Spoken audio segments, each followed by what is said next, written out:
Excusez-moi, Hein? excusez-moi. Vous êtes bien François Bayrou? Non, je suis pas François Bayrou. Non. Vous n'êtes pas le maire de Pau? Maire de Pau? Non. Ah non. Je vois, mais je vois pas de quoi vous parlez, monsieur, là. Qui êtes-vous? La voix et vous? Bah, moi, je suis, je suis Dalida. Laissez-moi danser. Je- Salut tout le monde. J'espère que vous allez bien. Ah oui, on va le laisser danser, tiens. On va le laisser danser, le François Bayrou, qui est frappé soudainement d'une amnésie. Amnésie, ouais. Lui, c'est pas Amnesty International. Non, non, non. C'est Amnésie Internationale, le type. Il a complètement tout zappé. Comment? Je suis maire de Pau? Je savais pas. Depuis 2010, je suis maire de Pau? Je... Non, je savais pas. Non, non, mais le mec, il nous prend pour des cons. Eh, Rachida, elle est où la Rachida, là? La Rachida Dati qui monte à son perchoir de l'Assemblée nationale pour crier, pardon, haut et fort son indignation vis-à-vis d'un chroniqueur, Marwan Ben Lazar, qui s'est fait lourder, virer, qui ne fera plus ses polémiques sur France 5 dans l'émission 7 à vous, car il avait suscité une polémique après son premier passage et sa première chronique et son unique chronique. Il avait suscité la polémique sur les réseaux suite à des anciens tweets qui ont été déterrés, qu'il avait dit, qu'il avait écrit. Et c'est vrai que ces tweets sont dégueulasses. Ok, si vous voulez. Ok. Elle est où, Rachida Dati, là, pour monter au créneau à son perchoir, à ce même perchoir de l'Assemblée nationale, pour crier haut et fort son indignation vis-à-vis des consommateurs de petits écoliers, vis-à-vis des fabricants de petits écoliers et tout ce qui gravite autour. Là, il n'y a plus personne.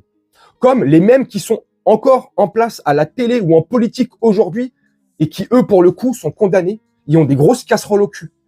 Mais de grosses casseroles au cul. Et là, c'est plus des casseroles où on fabrique du chocolat pour leurs biscuits. C'est extraordinaire. Là, il n'y a plus personne. Mediapart relève une bombe, révèle une bombe. Blablabla. Je me suis emmêlé les pinceaux. T'as remarqué? Il révèle une bombe, là. Et si ça vient de Mediapart, je pense que c'est crédible, on est d'accord. Dites-moi ce que vous en pensez en commentaire, ce que vous pensez de Mediapart. Moi, personnellement, pour moi, ils sont crédibles. Hein, ils se sont pas très souvent trompés. Souvent, ils sont champions du monde de fléchettes, hein, vu qu'ils mettent souvent dans la cible. Moi, je sais pas, c'est mon avis.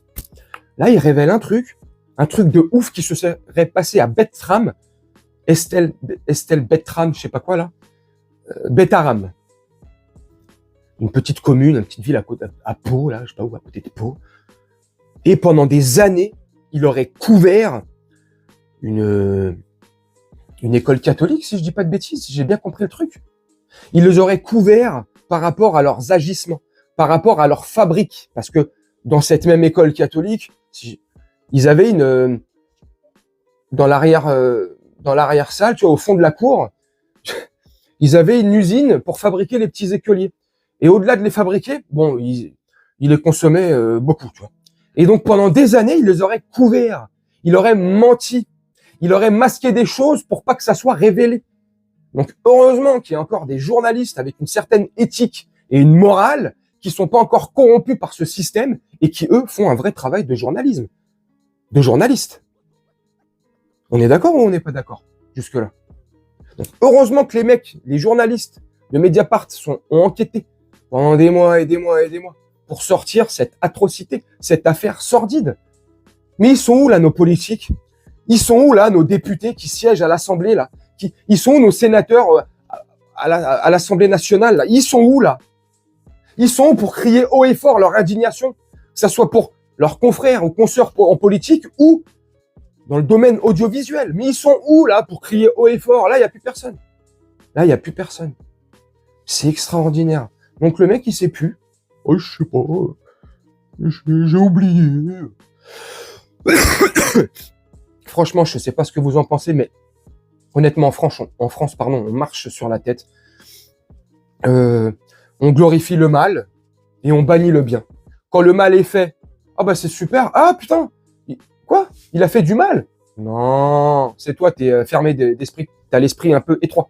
Et quand on fait du bien, quoi? Attends, il a prononcé une parole de bien là? Non, là, ça va mettre le feu aux poudres. Il va entraîner des guerres, le mec. Il va... Non, mais franchement, je sais pas ce que vous en pensez. Moi, je trouve ça dégueulasse, mais ça ne m'étonne pas. Ça ne m'étonne pas car la France a cette fameuse et honteuse réputation, et c'est pas moi qui le dis, c'est tout le monde à l'étranger, même nous y compris. La France est réputée dans le monde pour son idolâtrie pour les biscuits. On appelle ça, j'ai peur de me faire striker, P, tu vois, plus loin, Dodo Land, tu vois, P-Dodo Land, tu vois, c'est pas pour rien. Ça fait des années, ça fait des décennies que notre institution, que nos politiques, que même certains juges masquent certaines choses. Quand on voit des mecs comme Karl Zero ou d'autres mecs de son gabarit qui relèvent des atrocités via leur chaîne YouTube ou via leur magazine, le magazine de Karl Zero, c'est l'envers du décor. Donc, quand tu vois ce qui se passe depuis des décennies, tu te dis non mais attends, c'est comment? C'est le sport national en France ou quoi? Attends, c'est comment?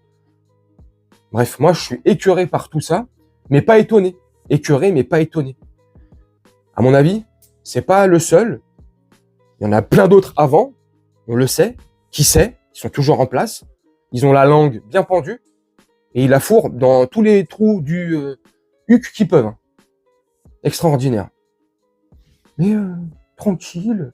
Les seules choses qui indignent nos politiques ou certains c'est des mecs comme Marwan Ben Lazar. Alors oui, ok, d'accord, si on veut, ou d'autres.